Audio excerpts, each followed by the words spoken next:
નમસ્કાર મિત્રો આજે આપણે વાત કરીશું પોસ્ટ ઓફિસની એક એવી યોજના વિશે કે જેમાં પૈસા તમારા ડબલ થઈ જશે, મતલબ કે 2 ગણા પૈસા થઈ જશે। એવી સ્કીમ જે છે એના વિશે વિગતવાર વાત કરવાના છે આપણે, અને એ પણ ગેરંટેડ તમારા 2 ગણા પૈસા થઈ જશે। તમે જ્યારે પણ પૈસા ઇન્વેસ્ટ કરવા જશો ત્યારે તમને એક બેંક પાસબુક આપશે અને પાસબુકની અંદર પ્રિન્ટ કરેલું આપશે, મતલબ કે લખીને આપશે કે આ તારીખે તમારા પૈસા જે છે ડબલ થઈ જશે।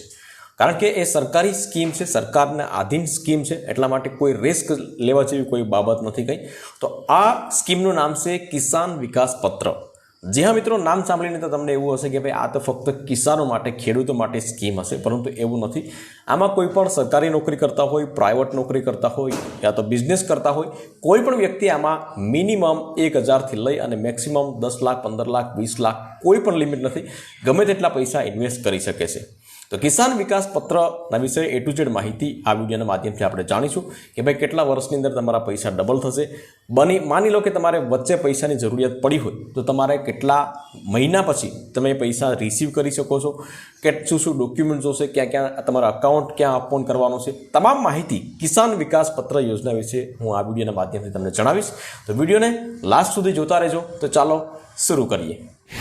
તો કિસાન વિકાસ પત્ર યોજના વિશે A to Z માહિતી આપણે વિગતવાર વાત કરીશું। આપણે સાથે સાથે એ પણ વાત કરીશું કે તમારા પૈસા કેટલા વર્ષની અંદર ડબલ થશે।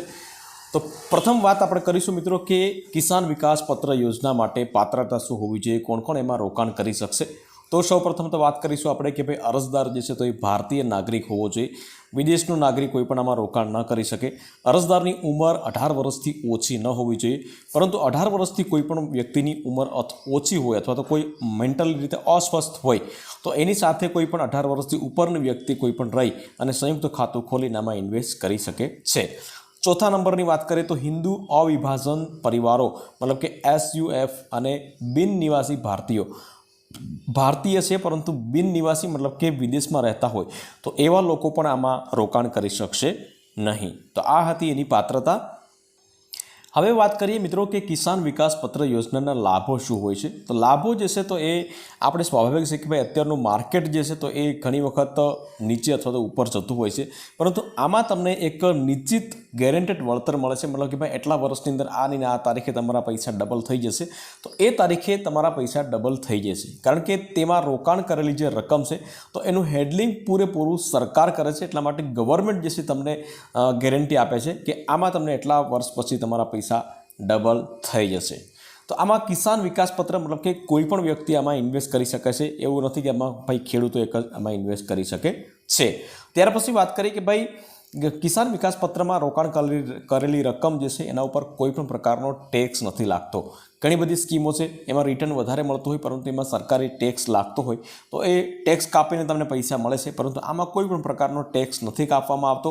ત્યાર પછી નોમિનેશનની સુવિધા પણ ઉપલબ્ધ છે, મતલબ કે એટલા વર્ષની અંદર તમારું કોઈ મૃત્યુ થયું હોય તો ભાઈ કે તમારા સિવાયના બીજા કોને પૈસા આપવા, બરાબર, તો એ પણ આવી રીતના સુવિધા છે અને એ પ્રમાણે સરળતાથી રકમ તમારી બીજા વ્યક્તિના ખાતામાં ટ્રાન્સફર થઈ જાય, તો આ બધી વસ્તુ પણ આમાં સુવિધાઓ છે। તો એ પ્રમાણે ત્યાર પછી વાત કરીએ મિત્રો કે કિસાન વિકાસ પત્ર ઓળખ સ્લીપ આપશે અથવા તો સર્ટિફિકેટ આપશે અથવા તો તમને મતલબ કે ત્યાંથી બેંકની પાસબુક આપશે પોસ્ટ ઓફિસની, અને એમાં આખો લખેલું હશે, કમ્પ્લીટલી કાયદેસર લખેલું હશે, એક તો સિરિયલ નંબર લખેલા હશે, ત્યાર પછી તમે જે તે દિવસે તમે રકમ ભરી છે, મતલબ કે 1 લાખ રૂપિયા ભરેલા છે તો 1 લાખ રૂપિયા હશે, આજની તારીખ હશે અને કઈ તારીખે તમારા 2 લાખ રૂપિયા થશે તો એ તારીખ પણ તમને લખી અને આપશે, મતલબ કે ગેરંટેડ લખી અને તમને આપવામાં આવશે।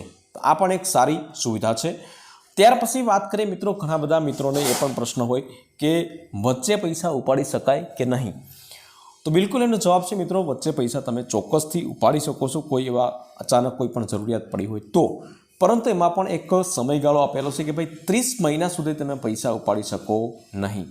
30 મહિના મતલબ કે 2 વર્ષ અને 6 મહિના થાય છે, 2 વર્ષ અને 6 મહિના સુધી તમે પૈસા નહીં ઉપાડી શકો। ત્યાર પછી અચાનક તમારે કોઈ મૃત્યુ થયું હોય અથવા તો એવી રીતના કંઈ અચાનક થયું હોય તો એવા સંજોગોની અંદર તમે 30 મહિના પછી પૈસા ઉપાડી શકો છો। હવે વાત કરીએ મિત્રો કે ભાઈ ખાતું તમારે ક્યાં ખોલાવવું અને એના માટેના ડોક્યુમેન્ટ શું જોશે। તો ખાતું તમે કોઈ પણ તમારા આજુબાજુમાં પોસ્ટ ઓફિસની બ્રાન્ચ હોય, પોસ્ટ ઓફિસ હોય તો ત્યાં તમે ખાતું ખોલાવી શકો છો, પરંતુ તમે અન્ય રાષ્ટ્રીય અધિકૃત બેન્કો છે તો એમાં પણ તમે ખાતું ખોલાવી શકો છો. પરંતુ હું તમને સજેશન કરીશ મિત્રો કે તમે પોસ્ટ ઓફિસમાં તમે ખાતું ખોલાવો અને ઇન્વેસ્ટ કરો, કારણ કે પોસ્ટ ઓફિસ સૌથી સેફ અને બહુ સારી સુવિધાવાળી છે, કારણ કે સરકારી કોઈ પણ સ્કીમો જો લોન્ચ થતી હોય તો એ પોસ્ટ ઓફિસમાંથી પહેલાં લોન્ચ થાય અને ત્યાર પછી બીજી બધી બેન્કોમાં લોન્ચ થતી હોય છે. એટલા માટે પોસ્ટ ઓફિસમાં તમે ખાતું ખોલાવો. ત્યાર પછી વાત કરીએ કે ભાઈ એના માટે ડોક્યુમેન્ટ શું શું જોશે. તો ડોક્યુમેન્ટની અંદર બહુ ઝાઝા ડોક્યુમેન્ટની જરૂર નથી. આધાર કાર્ડ, 2 પાસપોર્ટ સાઇઝ ફોટો અને જો વધારે રકમ હોય 50,000થી તો તમારે પાન કાર્ડ તમારે આપવાનું રહેશે, મતલબ કે એની ઝેરોક્સ તમારે આપવાની રહેશે. ત્યાર પછી વાત કરીએ મિત્રો કે ભાઈ પૈસા કેટલા વર્ષમાં ડબલ થશે. સૌથી મહત્ત્વનો પ્રશ્ન હશે. તો પૈસા તમારા 115 મહિનામાં ડબલ થશે. તમારી જેટલી પણ રકમ હશે, 50,000 હશે તો લાખ થઈ જશે, 10 લાખ હશે તો 20 લાખ થઈ જશે. 115 મહિના જેટલો સમયગાળો લાગશે, મતલબ કે 9 વર્ષ અને 5 મહિના જેવો સમય તમારો લાગશે. હવે તમને 9 વર્ષ જે છે તો એ મતલબ બહુ વધારે લાગતા હશે મિત્રો, પરંતુ તમે આ બીજી બધી જે સ્કીમો છે, બીજી બધી બેન્કોમાં જે રિટર્ન તમને મળે છે તો એમાં તમને 5 વર્ષમાં તમને 1.5 ગણા પૈસા કરીને આપે છે. તો એ પ્રમાણે તમને આમાં 9.5 વર્ષની અંદર ડબલ પૈસા આપે છે. તો બહુ ઝાઝો ફરક નથી પડતો. તમને આમાં 7.5% વ્યાજદર મળે છે, બરાબર.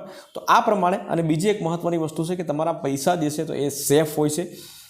રિટર્ન મતલબ કે રિસ્ક વગરના પૈસા ડબલ તમારે કરવા હશે, બરાબર, તો તમે આમાં ઇન્વેસ્ટ કરી શકો છો. વિડીયો ગમ્યો હોય તો વિડીયોને એક લાઇક જરૂરથી કરી લેજો મિત્રો, શેર કરજો અને ચેનલ ઉપર નવા આવ્યા હોય તો ચેનલને સબસ્ક્રાઈબ જરૂરથી કરી લેજો.